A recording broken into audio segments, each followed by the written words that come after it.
Okay. Good morning, everyone. It's great to see everybody. Thank you for coming out today. Thank you to those who are listening online. We appreciate that. Hope you get something out of the lesson today. I'll open with prayer. Lord, thank you for this beautiful day. Thank you for your blessings. Thank you for the time of fellowship that we all had yesterday as we were able to gather again. We really missed that during the COVID season. It's really nice to be able to get back and see all the kids playing with each other and the adults interacting. We're just really thankful that we could all participate again. Then Lord, please be with those who have lost loved ones, be with those who are recovering from surgery or facing treatment. So Lord, please be with each person who knows their needs. And Lord, just guide and direct each of us this week and help us to be your will. In your name I pray. Amen. Seems to be loud in that song. Well, yeah, pretty good. A little closer. Yeah, that might help. Yeah. Is that better? Yeah. Thank you. All right. So today we're in 1 Samuel chapter 8, verse 4 through 7, and then we'll skip to 1 Samuel 10, verse 17 through 24. An introduction, the first thing it says is parents wear many hats. And as a parent, sometimes your kids come to you kind of to settle an argument or be the last say or whatever. So there's kind of that person that they want, okay, set it straight, who's right, that kind of thing.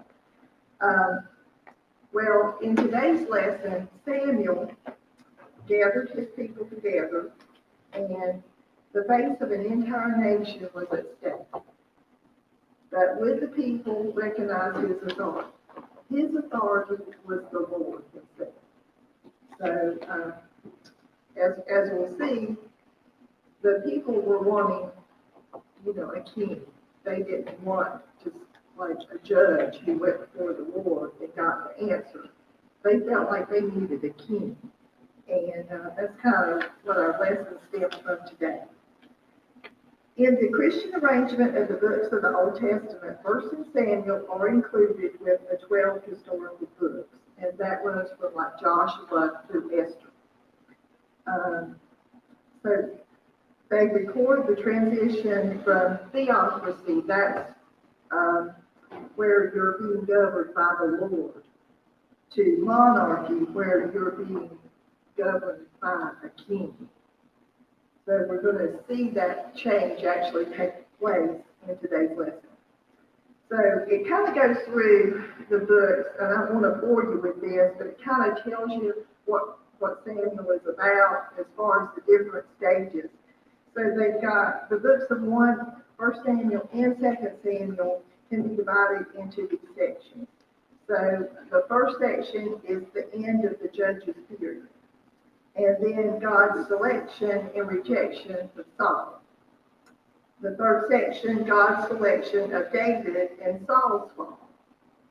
Then the fourth is establishment of David's throne. And the fifth is David's sin and flight from Jerusalem. And then the sixth is reestablishment of David in Jerusalem. And the seventh is David's legacy. So the period with the judges lasted more than 300 years. And this was started back in like 1380 to 1050 BC. So back in that time, the judges administered justice, and they served as God's chosen military leaders when the people were opposed by foreign invaders. Samuel's prophetic ministry began during the later part of the deplorable years in 1057. This was a time when Israel had no king. This was also a time when moral conditions among the people were chaotic, and the people were kind of doing whatever they saw fit. Samuel is sometimes referred to as the last of the judges and the first of the prophets. So when the king was established, then they didn't really have the judges anymore. They had what they call fathers. And Samuel was one of the greatest of Israel's judges. After freeing the country from oppressors, he established a circuit court to administer justice. His decisions were respected, for they were according to the law. So now we'll begin with verse 4. So all of the elders of Israel gathered together and came to Samuel at Ramah. I think Ramah was a village in the hill country belonging to the tribe of Benjamin. The exact location is not known, but they think it's about 5 to 12 miles north of Jerusalem. Ramah was Samuel's birthplace, and it served as one of his primary sites for judging. So this was an important spot for him. He offered sacrifices on behalf of Israel, and he served as a seer. And a seer is one who receives words from the Lord directly. So then he would bring the Lord's will to the people. So he was very important. And it says it's unclear if these elders kind of met somewhere else and then came there, or if they just all came to Ramah. Not really sure how it all happened. But these elders, they were men that were like the head of their household. They were probably older men. That's why they call them elders. They were leaders in their clans. And they were thought to have a lot of wisdom. And so they would form councils. They would govern day-to-day activities in the tribes of Israel. And there was groups of elders and representatives from each of the tribes. You know, there were 12 tribes. And so Israel was thought, to be kind of a vibe, like a group that was very well, I guess, concealed group. But you had each of these different tribes, and they all kind of had to make decisions on their own. So it was sort of like there was 12 different groups doing kind of what they wanted to in their own areas. But at this point, all of these elders had come together. So this was pretty important because, just a few of them, you had somebody from every tribe coming. Verse 5a, they said to him, "You are old, and your sons do not follow your ways." So Samuel's age was causing the elders to have some concern. They were worried about the future. And according to the verse, it sounds like that his sons would not be good leaders. And it tells a little bit about them. Their names were Joel and Abijah. And they were actually acting as judges, but they were not doing a very good job. They were very greedy, and they did not follow in their father Samuel's ways, and they couldn't be trusted, to really be good with justice or righteousness. It also tells a little bit about some other wayward saints. King George III reigned in England during the American Revolution. He led a pious life. He took his role as the king seriously. After all, he believed God had put him in this position. But in contrast, George IV proved an immoral and vainglory. He fathered numerous illegitimate children from multiple women. He was a heavy drinker and threw lavish, expensive parties. He was known as a wasteful ruler who cared more about himself than his people. Like George IV, Samuel's sons were immoral men. Their ungodly leadership led the elders to ask for a king, which led to the division of Israel and finally to becoming exiles in Assyria and Babylon. Think of the leaders in your life. Do they show the fruit of the Spirit, growing in relationship with God and leading in a Christian-like manner? Or are they grasping for power, money, and influence? I think, we can all think about that as we think about our different leaders. Verse 5b and 6a. Now appoint a king to lead us, such as all the other nations had. But when they said, give us a king to lead us, this displeased Samuel. So I think, in the commentary it says, the Lord knows all. He knew at some point the people were going to ask for a king. The elders stated that desire that they wanted to be like other nations. God specifically chose Israel and made the nation holy so that it wouldn't be like the other nations. So this was kind of like their first mistake here. They were asking for that king, but they didn't realize what they were really asking for. They had the best with God always leading them, as God being their leader. But they were not seeing it at this point. In the time of the judges, Israel functioned as a theocracy, and that's what we have said. That's when the Lord is leading. Their demand to Samuel can be very well seen as one of grave disrespect toward the prophet. They needed him to act because no one else in Israel had the gravitas of Samuel and hoped to unify the nation behind a new king. Samuel was understandably displeased too, because he kind of saw this as a rejection to the Lord, but also he might have felt kind of bad because his descendants weren't of good quality to really become the main leader or the main judge. Verse 6b. So he prayed to the Lord.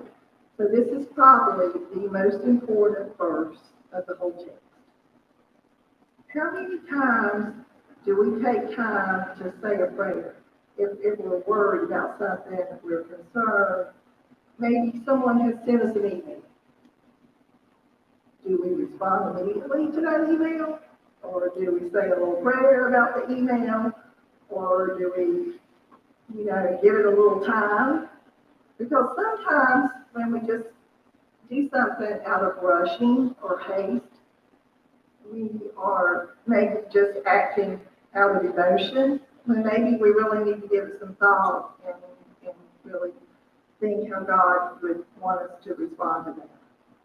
I know, at work sometimes you get that email from your boss or someone, and you think, okay, I don't know about this, so you think I need to pray about this before I respond, because that's probably maybe God is going to give me the words that I need to say back in this situation. Maybe it's not an email, maybe it's a face-to-face confrontation like it was with Samuel. Samuel could have spoke back to the elders immediately. He could have said, this is not a good idea, that he prayed. And I think that is so important. It's probably the shortest verse, but it's so powerful, the power of prayer. Samuel's displeasure and anger would not get the best of him. We do well to follow his example, not avoiding conflict or simply giving in to demands, nor responding in the heat of the moment, but seeking the Lord and his will. 7a. And the Lord told him, listen to all that the people are saying to you. So he tells Samuel to listen to what they're saying. God had never chosen a king for Israel. And it says the law of Moses had included guidelines for an eventual king, assuming a monarchy one day would be formed. 7b. It is not you they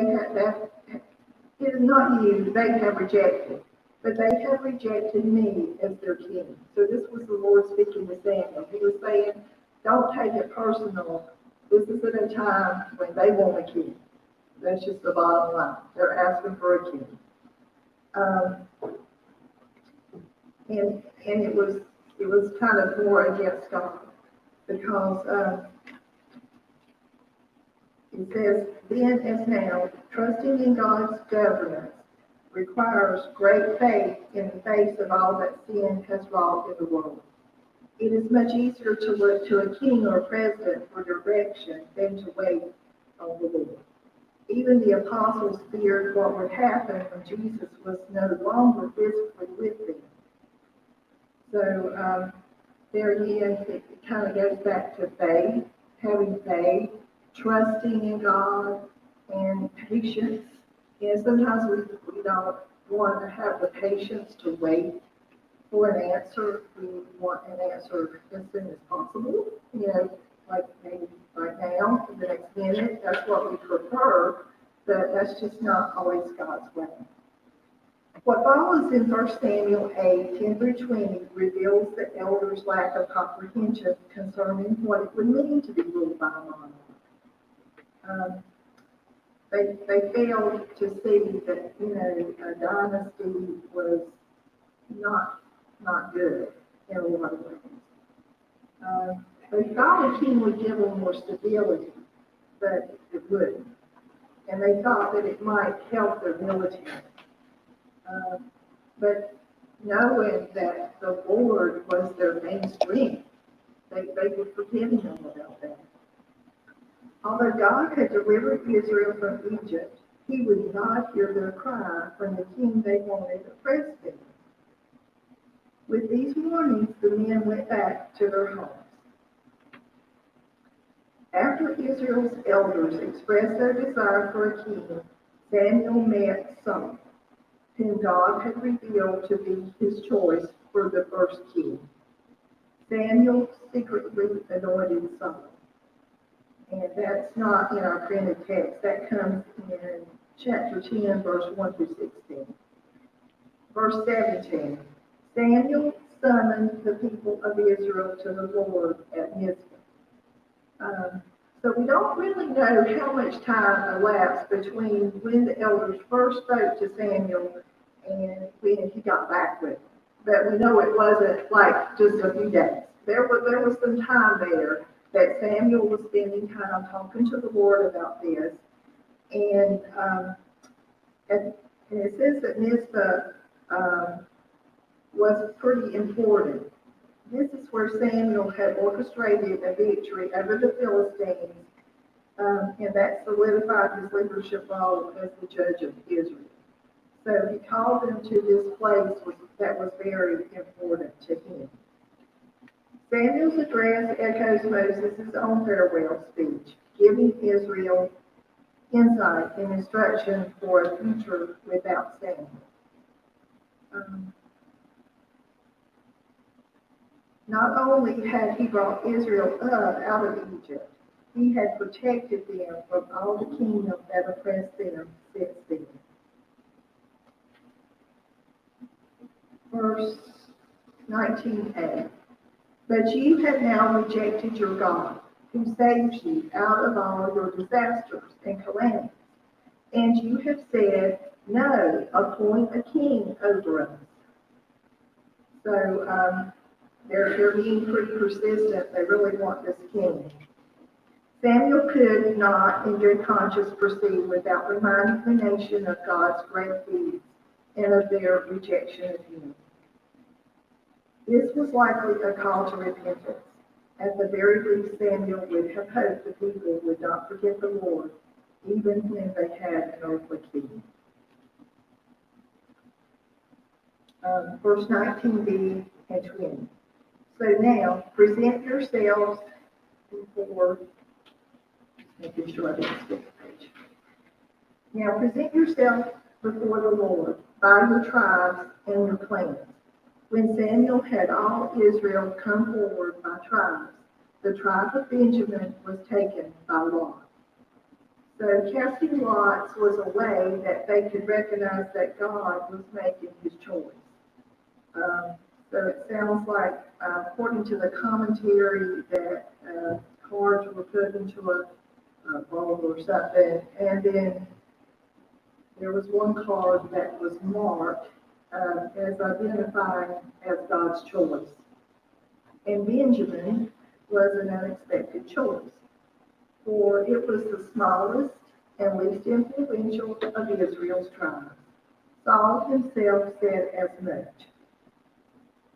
So Saul was one of the members of Benjamin. Benjamin had been punished and ostracized by the rest of the nation in its recent history for a particularly notorious episode of savagery. Saul's connection to this tribe might be the first twinge of foreboding we experience. Verse 21. Then he brought forward the tribe of Benjamin, clan by clan, and Matri's clan was taken. Finally, Saul, the son of Kish, was taken. But when they looked for him, he was not to be found. So I think this was kind of important. Kish was a man of great standing. He was wealthy. He had a lot of livestock and servants. And his son was chosen, Saul, to be king. Verse 22. So they inquired further of the Lord, has the man come here yet? And the Lord said, yes, he has hidden himself among the supplies. And the commentary brings out the supplies were probably all the suitcases that the people had brought in on this trip. But he was hiding. So why would a person that was going to be a king hide? You know, this was sort of a, like, what's going on here kind of thing. So they looked for him and they found him. He was hiding in the supplies. The text does not tell us why, leaving us to wonder. So was he feeling like he wasn't deserving of this? Was he feeling that this weight of responsibility was going to be too much for him? Or was he afraid of the challenge? Or was he unsure that God would guide him? It was probably a mixture of a lot of things. Verse 23, they ran and brought him out, and as he stood among the people, he was a head taller than any of the others. So I think Saul's stature was reassuring to people, especially if they were thinking about a military leader. Judging by the outside, Saul was literally head and shoulders the best candidate for the job. Verse 24a, Samuel said to the people, do you see the man the Lord has chosen? There is no one like him among all the people. So we might think that Samuel's words were as praise and delight in Saul, or it could just be simply a statement. This man is big, you know, he's tall, he's bigger than anyone else around. Samuel probably intended this ambiguity, not speaking out directly against God's chosen man, but not giving him a glowing endorsement either. So Samuel still had some issues with this whole king deal. You know, he didn't think it was a good idea from the start. Verse 24b, then the people shouted, long live the king. And long live the king was a prayer to the Lord. Though the people's desire was at its heart a rejection of the Lord, they did not desire to lose the Lord's blessings and protection. We may be tempted to judge the people for these mixed and seemingly opposing desires, but we need only observe our own mixed motives to realize how infrequently we act from totally righteous or totally flawed motivations. At such times, we do well to still cry out to God, who sees our heart, and can work to cleanse us of desires that are counter to the life of faith. In conclusion, it says, despite having been rejected by the people, the Lord chose not to abandon them. He sometimes punished them, but he continued to love his people and work through them. And the same goes for us. Even though we make mistakes, God is always with us. He forgives us, and he's always there to help us. He has the power to use even others' decisions for his glory. When considering our plans, however, we must not discount the warning of godly people who do not share the majority of opinion. We have an ally in this endeavor that Israel did not: the presence of the Holy Spirit in the life of every believer. And thankfully, we do have that Holy Spirit that helps to guide us and helps us to make the right decisions. May we seek clarity from the Lord in every decision, resisting worldly wisdom so that we can continue to live out our calling as the priesthood of believers. There was one more thing that I want to share since I have time.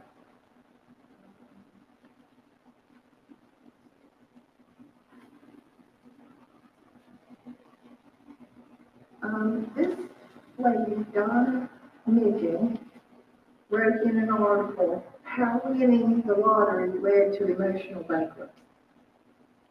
Before she won the New York State Lottery, then worth $34.5 million, she was basically a happy person. When she won, she believed the money was the ultimate fulfillment.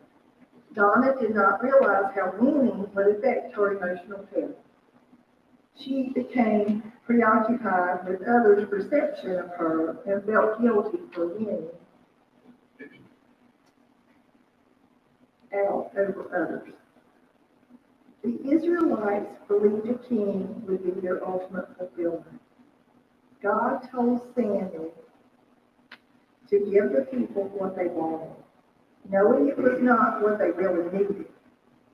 So how many times do we get what we want in life, only to realize that it may not satisfy us? The dream job, the perfect relationship, or possessions can't take the place of God in our lives. Don't be fooled. Ultimate fulfillment is found only in the Lord. And I'll just close with prayer and to finish a little bit early today. Lord, thank you for this day. Thank you for your blessings. Thank you for allowing us all to join together. Lord, please help us to always remember to say that prayer. Help us take time, Lord. Help us not to rush with decisions. Give us the ability to look to you and say that prayer and ask for your guidance in each situation. In your name I